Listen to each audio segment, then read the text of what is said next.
যদি থাকে এক বাটি চিড়ে আর একটা কাঁচা আলু, তাহলে সন্ধ্যা টিফিনের জন্য চটজলদি এই রেসিপিটি ট্রাই করতে পারেন।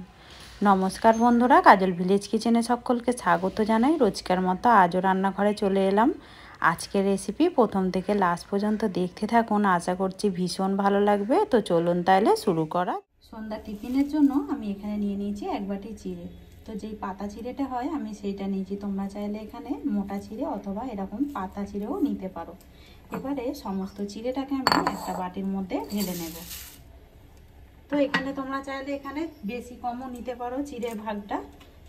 এবারে সমস্ত চিড়েটাকে আমি জল দিয়ে একটু খুব ভালো করে 2 থেকে 3 বার ধরে জল পাল্টে পাল্টে ধুয়ে পরিষ্কার করে নিতে হবে। তো এখানে সমস্ত চিড়েটাকে আমি জল পাল্টে ধুয়ে নিয়েছি। আর ধুয়ে দেখতে পাচ্ছ এরকমভাবে কিন্তু একটু শুকিয়ে নিতে হবে, জলটাকে সমস্তটাকে ছেঁকে ফেলে দিতে হবে। এবারে এর মধ্যে একে একে কিছু উপকরণ দিয়ে দেব। যেমন আমি আগে থেকে একটা আলুকে এইভাবে গ্রেটারের সাহায্যে ছোট গ্রেট করে ধুয়ে ভালো করে এটাকেও পরিষ্কার করে রেখেছি, এইটাও আমি এর মধ্যে দিয়ে দেব। তো সমস্তটাই দিয়ে দেব। তো এখানে তোমরা চাইলে কিন্তু আমি এখানে যেহেতু কাঁচা আলু দিয়েছি, তোমরা চাইলে এখানে সিদ্ধ আলুও ব্যবহার করতে পারো। খুব ভালো করে একটু গ্রেটারের সাহায্যে একটু গ্রেট করে নেবে। এবারে এর মধ্যে একে একে কিছু উপকরণ দিয়ে দেব। যেমন নিয়েছি এখানে কাঁচা পাকা লঙ্কা কুচিয়ে নিয়েছি, আর এখানে একটা পেঁয়াজকে আমি এইভাবে বড় গ্রেটারের সাহায্যে গ্রেট করে নিয়েছি। তোমরা চাইলে টুকরো টুকরো করে ছোট ছোট করে কেটেও নিতে পারো। এই উপকরণগুলো এর মধ্যে দিয়ে দেব। আর এর মধ্যে দিয়ে দেবো আমি বেশ কিছুটা নিয়েছি এখানে বাদাম। এই বাদামটা তোমরা চাইলে দিতেও পারো অথবা নাও দিতে পারো, দিলে কিন্তু খেতে বেশি সুন্দর লাগবে। এবারে একে একে কিছু উপকরণ দিয়ে দেব। যেমন দিয়ে দেব সুন্দর একটা রঙের জন্য হলুদ গুঁড়ো। এবারে দেবো আমি এখানে টেস্টের জন্য জিরে গুঁড়ো, আর সামান্য একটু দেব লঙ্কার গুঁড়ো। ঝালটা তোমরা তোমাদের পছন্দ মতো এখানে ব্যবহার করবে। এবারে দিয়ে দেবো আমি শত লাস্টে গোটা জিরে, আর দেবো এখানে বেশ কিছুটা চিনি। চিনিটা যাদের বারণ আছে তাদেরকে একেবারেই দিতে হবে না, চিনিটা দিলে পরে খেতে কিন্তু একটু বেশি ভালো লাগবে।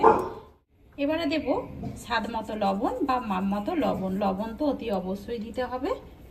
আর দেবো সুন্দর একটা টেস্টের জন্য একটু লেবুর রস, এতে করে একটু টক টক মতো ভাব লাগবে, খেতে কিন্তু বেশি ভালো লাগবে। সমস্ত উপকরণগুলোই দিয়ে দিয়েছি। এবারে খুব ভালো করে একটু মাখিয়ে নেব। খুব ভালো করে দেখো এগুলোকে আমি সমস্ত উপকরণগুলো মাখিয়ে নিয়েছি। তোমরা চাইলে এখানে বেসন অথবা চালের গুঁড়িও ব্যবহার করতে পারো। যেহেতু আমি আজকে চিড়ে দিয়েই করছি তাই জন্য আর কিছুই দিলাম না। এবারে হাতের মধ্যে একটু সাদা তেল মাখিয়ে নিয়েছি। এখান থেকে আমি বেশ কিছুটা যে মাখানো ডোটাকে তুলে নেব, নিয়ে আমি এইভাবে শেপে করে নেব। তোমরা চাইলে তোমাদের পছন্দ মতো যে কোনো শেপ এখানে দিতে পারো। আর সন্ধ্যার টিফিনটা আজকে কীরকম লাগছে অতি অবশ্যই কমেন্ট করে জানাবেন। যদি ভালো লেগে থাকে একটা লাইক করে দিয়ে এইভাবেই আমার পাশে থাকবেন। এখানে কিন্তু একটা টিফিন বেশ সুন্দরভাবে দেখো গড়ে নিয়েছি। এইভাবে সমস্তগুলোকেই গড়ে নেব। আগে সমস্তগুলোই সুন্দর করে একদম গড়ে নিয়েছি। কতটা সুন্দর দেখতে লাগছে দেখো। এগুলো কিন্তু সন্ধ্যাবেলায় চা অথবা কফি এমনি কিন্তু টমেটো কেচাপের সঙ্গে খেতে বেশ লাগে। তো এবারে অপর দিকে দেখতে পাচ্ছ সাদা তেল কিন্তু গরম হতে আগে থেকেই বসিয়ে দিয়েছি, আর গ্যাসটাকে গরম হওয়ার পরে একটু আস্তে করে দিয়েছি, যাতে করে দেবার মাত্রে রং না চলে আসে, ভেতর পর্যন্ত একদম ভাজা হয়। সমস্ত টিফিনগুলোকেই আমি তেলের মধ্যে দিয়ে দেব। সমস্ত টিফিনগুলোকেই দেখতে পাচ্ছ দিয়ে দিচ্ছি। এখানে কিন্তু একটাও ভেঙে যাওয়ারও ভয় নেই। আর টিফিনগুলো বেশ খেতে কিন্তু দারুণ লাগে, যেহেতু এর মধ্যে চিড়ে রয়েছে, অনেকক্ষণ পেটটাও কিন্তু ভর্তি থাকে। এরকমভাবে যদি সন্ধ্যা টিফিনটা হয় একেবারে কিন্তু জমে ওঠে সন্ধ্যাটা। তো যখনই একটা পিঠ হয়ে যাবে অপর পিঠটা এইভাবে উল্টে দেব। আর এই দেখতেই পাচ্ছ কতটা সুন্দর দেখতে লাগছে দেখো। আর এইগুলো বেশ কিন্তু মুচমুচে হয়, খেতে কিন্তু ভীষণই ভালো লাগে। সমস্তগুলোকেই আমি এইভাবে উল্টে পাল্টে আগে ভেজে নেব। সমস্তগুলোকে আমি উল্টে পাল্টে সুন্দর একটা রং আসা পর্যন্ত ভেজে নিয়েছি। আর দেখতেই পাচ্ছ ভাজাগুলো দেখো কতটা সুন্দর দেখতে লাগছে। এবার আমি একে একে তেল থেকে ছেঁকে তুলে নেব।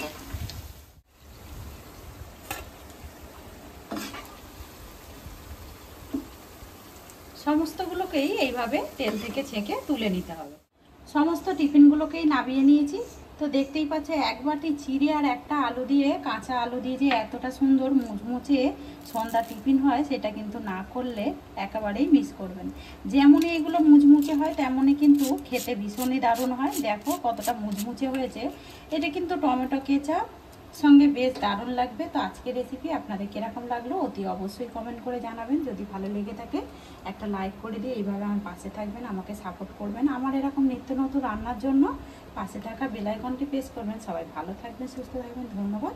আবারও কোনো নতুন রেসিপি নিয়ে ফিরে আসবো। আজকের মতো এই পর্যন্ত।